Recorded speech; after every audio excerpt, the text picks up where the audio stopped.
ایک چھوٹے سے قصبے میں جو سرسبز و شاداب درختوں اور رنگین بازاروں کے درمیان واقع تھا، ایک نوجوان لڑکی علیہ رہتی تھی۔ علیہ اپنے دین سے گہرے طور پر متاثر تھی اور اپنے دن احادیث اور رسول اللہ حضرت محمد کی سنتوں کو سیکھنے میں گزارتی تھی۔ ایک دن مطالعے کے دوران اس کی نظر ایک حدیث پر پڑی: جو شخص اللہ اور آخرت کے دن پر ایمان رکھتا ہے، اسے چاہیے کہ وہ اپنے مہمان کی عزت کرے اور اسے اس کا صلہ دے۔ اسی مطالعے میں علیہ نے جانا کہ نبی کریم ہمیشہ کھجور اور پانی سے روزہ افطار فرمایا کرتے تھے، اور یہ سنت اس کی برادری میں آہستہ آہستہ متروک ہو چکی تھی۔ اس سنت کو دوبارہ زندہ کرنے کے جذبے کے تحت علیہ نے اپنے صحن میں کھجور کے درخت لگانے شروع کیے۔ اگرچہ ان کی نگہداشت بہت محنت طلب تھی، لیکن وہ صبر و استقامت کے ساتھ لگی رہی، رسول اللہ کی سادگی اور ثابت قدمی کو یاد کرتے ہوئے۔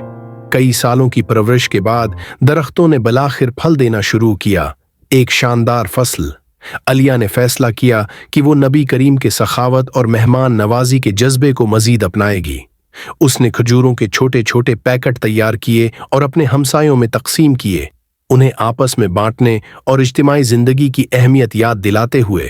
اس کے ساتھ ساتھ اس نے نبی کریم کی شفقت بھری کہانیاں سنائیں اور دوسروں کو بھی ترغیب دی کہ وہ روزہ کھجور سے افطار کرنے کی سنت پر عمل کریں، ایک ایسا عمل جو نہ صرف سنت کا احترام ظاہر کرتا ہے بلکہ ابتدائی اسلامی معاشرے کی سادگی اور اتحاد سے بھی جوڑتا ہے۔ علیہ کے اس اقدام نے قصبے کے لوگوں میں دلچسپی اور خوشی کی لہر دوڑا دی۔ رمضان کے دوران خاندان اکٹھے ہو کر کھجور اور پانی سے روزہ افطار کرنے لگے، ایک دوسرے کی صحبت کا لطف اٹھاتے اور رسول اللہ کی تعلیمات کو یاد کرتے۔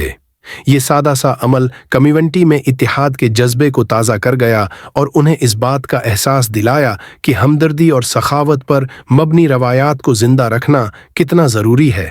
وقت کے ساتھ علیہ کے اخلاص نے اس ہمدردی اور سخاوت پر مبنی روایات کو زندہ رکھنا کتنا ضروری ہے کہ برادری میں ایک نئی روحانی اور ثقافتی فخر کی لہر دوڑا دی۔